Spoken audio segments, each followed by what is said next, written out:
Welcome back to Tea with Bibi, where we are being empowered to love ourselves from within, to forgive ourselves, in order for us to be able to develop the beauty from within, and it comes out. And Auntie Catherine, we really thank you. We are so motivated to have you. What are some of the things you think you healed from when you went through counseling, so that sort of we get to understand what you gain out of that?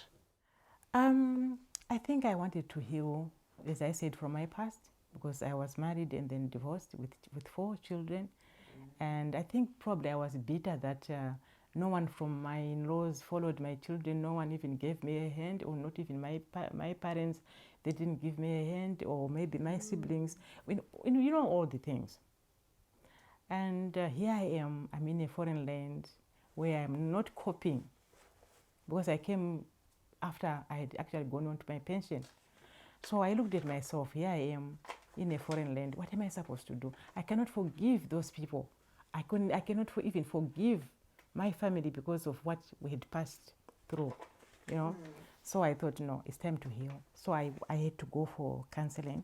There I was taught, you need to know why you are here, because many times I hear people talking about counseling. They go for counseling, they still come back, they're still fighting. Yes. Why? They're still bitter. They're still bitter. Because you need to take off the bitterness. I've noticed this. As Zimbabweans, as Christians, we go to churches. A lot of us, we are Christians. We are always in churches. We are always preaching. We are always singing.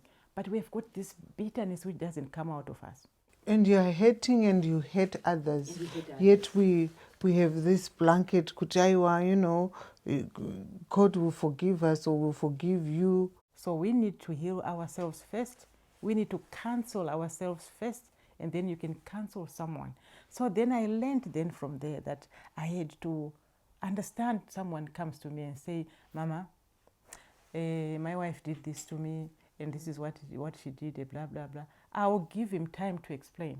I had to become someone who listens. There's a lot of trauma. This is why you find people fighting and killing each other. Someone goes into the river Thames, throws himself in there, because that person is hating and there's no one to talk to.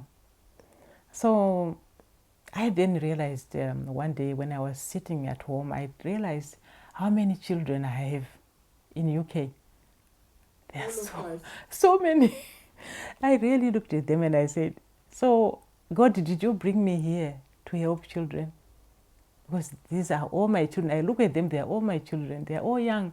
My son is almost 50. And that's my age. You could be my twin. So looking at my son, and then I'm looking at these ones and thinking, hey, well, they are going through trauma, these guys. What do I do? How do I talk to them? I needed advice. I need that wisdom to say, if I counsel that person, they have to find something which they say, I resonate with that. Yes, Mama, this one I will do. This one I cannot do. And I've always said, okay, when you told me that this is what you are going through, now you go for counseling, are you going to forgive, or you still think it's not going to work? This is where the key is.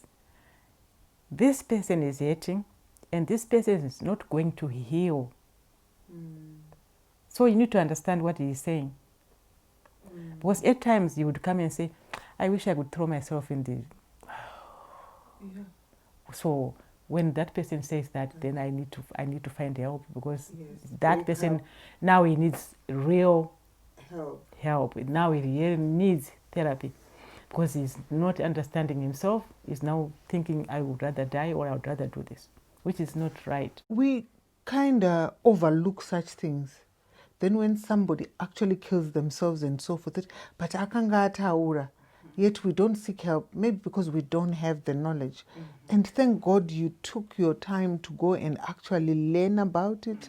Now you're a counselor, and we really appreciate you having you in our community, having you as our counselor. But Where did Catherine come from? How did she end up landing in the United Kingdom? Wow, that's a long story. Catherine came from Zimbabwe. I was married. I'm the first child in a family of, we were born 10 actually, but we remained 8 after the other ones passed on. And then we are still 5 girls and 1 boy. The other 2 have gone. And so I came from Zimbabwe. In Zimbabwe I was married, and I have 4 children who are all grown up. And now I've got 12 grandkids. Wow. So I've got 12 grandchildren, and I've got 2 handsome boys, which are my great-grandsons. Wow. So that's my family now. Yes. That's my branch.